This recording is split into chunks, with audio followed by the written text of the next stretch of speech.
श्री शिव महापुराण विंध्येश्वर संहिता का दूसरा अध्याय शिव पुराण की महिमा। सूत जी बोले, हे मुनीश्वरों, यह आपने त्रिलोक हितकारी बड़ा अच्छा प्रश्न किया है। मैं आप लोगों की ऐसी रुचि देखकर श्री गुरु जी का स्मरण कर जो कहता हूँ उसे आदर सहित सुनिए। कली के पापों का नाश करने वाला परमार्थदायक शिव पुराण नामक ग्रंथ सब ग्रंथों से उत्तम वेदांत सार का भी सर्वस्व है, जिसके पढ़ने सुनने से मनुष्य सर्वोत्तम शिव गति को प्राप्त होता है।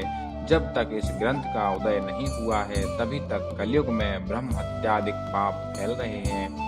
शास्त्रों के झगड़े, नाना प्रकार के उत्पात, क्रूर यम के भाटों की निर्भयता, तीर्थों का विवाद, सत्य दान और देवताओं की मान्यता संबंधी विवाद तभी तक महीतल पर हो रहे हैं जब तक कि श्री शिव पुराण का पृथ्वी पर उदय नहीं होता है। जब यह प्रत्यक्ष हो जाएगा तब शास्त्रों के परस्पर झगड़े आदि सभी इसकी गर्जना से समाप्त हो जाएंगे, क्योंकि भगवान वेद व्यास के कहे हुए इस पुराण को बहुत महत्व है। इसके कीर्तन और श्रवण से जो फल प्राप्त होता है सबका सब तो मैं नहीं कह सकता, किंतु उसका कुछ महत्व मैं आप लोगों से कहता हूँ। ध्यान देकर सुनिए। इसमें मैं अपनी ओर से कुछ नहीं कहूँगा, जो व्यास जी ने कहा है वही कहूँगा।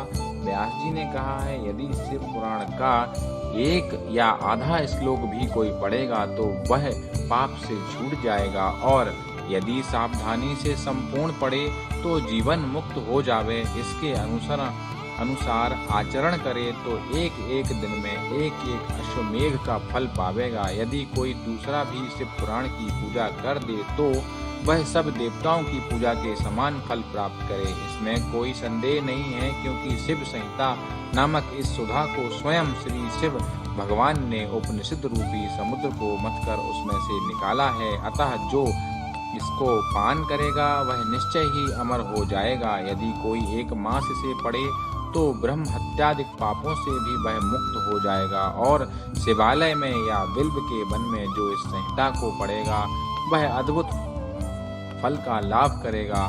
जो श्री भैरव जी की मूर्ति के सामने इसका 3 बार पाठ करता है उसके सभी मनोरथ पूर्ण होते हैं।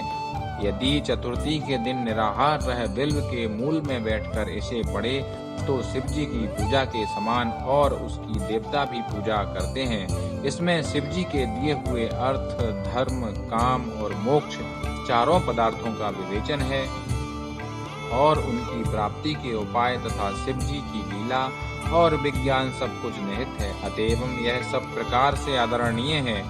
वेद और ब्रह्मा जी की सम्मति के अनुसार शिव जी ने यह पहले इस शिव पुराण की रचना की, जिसमें सप्त संहिताएं हैं, और सप्त संहिता युक्त शिव श्री पुराण को आदर सहित पूरा पढ़ेगा वह जीवन मुक्त हो जाएगा। यह सब पुराणों का तिलक और सब जीवों का कल्याण दाता है। इसमें वेदांत और विज्ञान सब कुछ पूर्ण रूप से निहित है। इसे परमादर से पढ़ने वाला शंभु प्रिय हो परम गति को लाभ करता है। इति श्री शिव महापुराण विंध्येश्वर संहिता का दूसरा अध्याय समाप्त। भक्तजनों, श्री शिव महापुराण के और आगे के अध्याय को सुनने के लिए हमारे इस चैनल को सब्सक्राइब करें, ताकि हम आपको आगे के और अध्याय सुना सकें। ओम नमः शिवाय। ओम नमः शिवाय। ओम नमः शिवाय। ओम नमः शिवाय।